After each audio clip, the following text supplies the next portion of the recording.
to another episode of Modern Boks. Thank you for joining me today. The Boks are in the final. I am sorry, Wales. I'm sorry.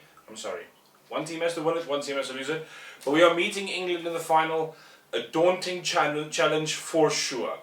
A scrappy game, I will agree. Not the sexiest win, but a win is a win. And as a South African fan, I'm used to saying that. It is how it is. But to be fair, only one other team can boast are in the final, so it doesn't matter. Credit to Wales, especially those last 20 minutes. They were pounding the pressure. Just what a game. What a game. I was stressful. I know this video is a little late, a couple hours ago. I was having a braai, I needed a dop, all of those things, but now I am fine. So anyway, let's get into it. The game started with a little bit of pressure from Etzebeth, showcasing that physical dominance with a nice hold-up. From there it was tense, both teams pretty much forcing each other to play within the almost 10 metres on both sides there. Very tight. But South Africa do open the scoreboard with Pollard kicking for poles, and what a kicking day he had. It definitely continues with Bigger then deciding to return the favour. It was the thing is, you got to look at it like that. The next kick was effectively Pollard. Was gifted to Pollard with Bigger and Halfpenny running into one another. So that's a mistake from that side. South Africa gives away a penalty from offside, and that's kind of how the first half goes. There was a lot of pressure from both sides, but a little bit of dumb mistakes. And I think the half ends with 6-9 to South Africa. And at this point, it's a little tense. I think South Africa had probably about 30 minutes of real pressure. Wales hardly ever really entered the 22 for large parts of that first half. South Africa was close, but just couldn't get anywhere. We also couldn't really cross the 22, and when we did, there was some stupid mistakes. And that's the thing here. And that's something we've been moaning about South Africa for most of this tournament is, the finishing. We're just not clinically finishing. Villy, again, shocker of a performance. Faf had his moments, I'm going to give him that, but also had his moments where he wanted to pull your hair out. So as much as, yes, he had some good moments, that kick in the end, all of those things were outstanding, but it was just, I don't know. It's tough to understand when that happens in a semi-final like this. The pressure moments, those little things that can cost you a game, giving them up. On Wales' side, I felt it was a lot more clinical, to be fair. They definitely had a lot of good moves. They were pushing. I think they were very, very good on the breakdown, and also stealing ball in the attack, ripping ball very well. Credit to Wales. Even the scrum in the first half, I think they did concede one scrum penalty, but overall it was quite a fair fight. South Africa definitely starting to push a little bit of pressure over them coming into the end of the half and even the second half. But at the end of the half, Wales did have the possession and territory stats. Overall, getting really, really strong in that. But defensive-wise, Wales definitely had both teams had about 87% tackle success rate. So quality, and I mean, semi-quality. Defensively, it was probably one of the better games of the season. Attacking-wise, it was poor. Both teams trying odd moves, little chip thick kicks through, little grubbers through, little up and unders in the opposing team 22. Both just not, feeling each other out. And I felt it was very similar in some ways to how New Zealand were trying yesterday with odd attacking moves instead of just trying to go at the line. And I question that because South Africa definitely looked dominant and very, very dangerous when they were attacking. They were often breaking over the gain line, and you can see it with some of the stats later. Wales, on the other hand, I do think that when they were attacking, they were going back a little. There was a very, very solid, especially out the fringes, defense from the South Africans that I credit, and I think one of the biggest things to why we actually could pull this through. But the second half starts with Bigger getting himself to 9-all, and it's tense. It's tense. South Africa, both teams here trying out things, and South Africa get an advantage. Faf attempts to go right, pulls left, and passes it on. Somehow De Arlander gets this, thinks he's going to pop, decides not to, and somehow Dan Bigger forgets to tackle. That was insane. De Arlander gets all the credit for this one. It was an outstanding move from him. I don't know how he did that.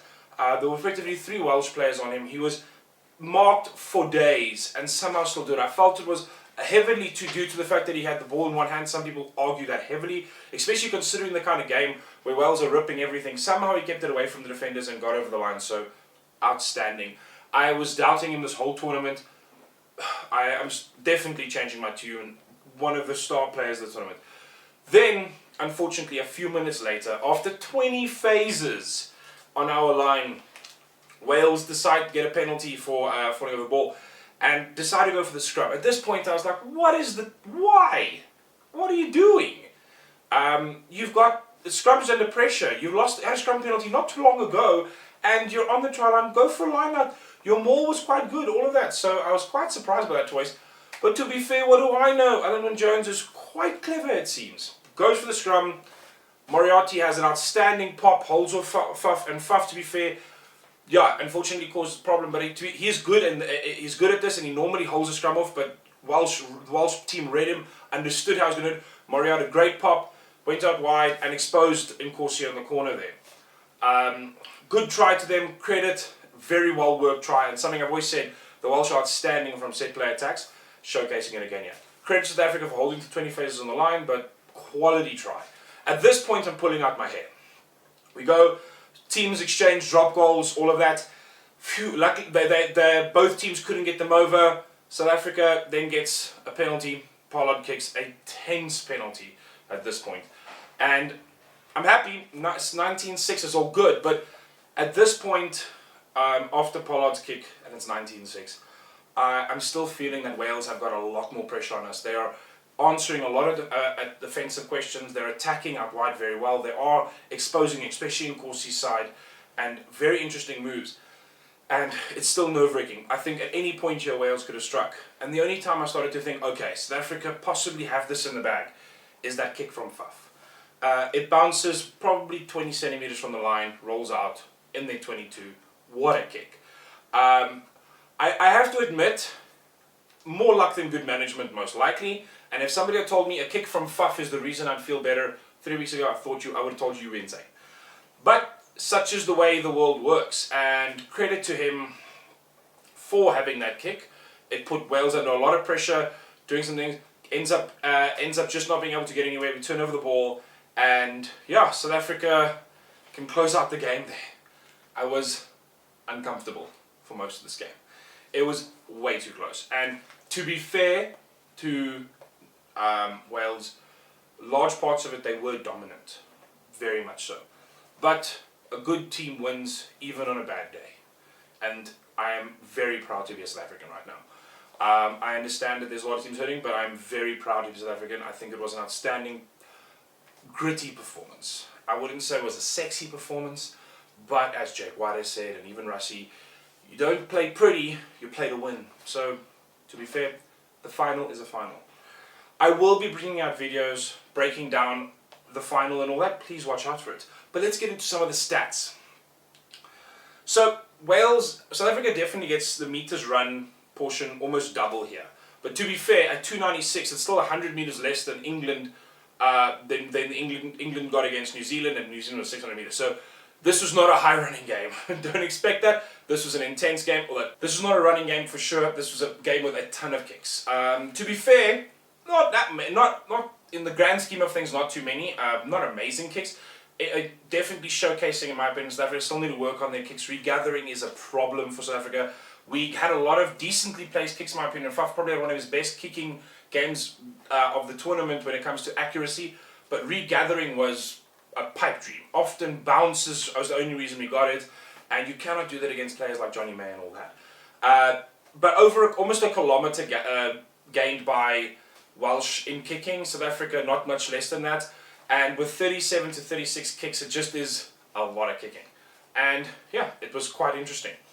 Overall, some of the other interesting stats here is South Africa's defensive record is probably the reason they won this game. With 93% is one of the best defensive records they've had in the tournament.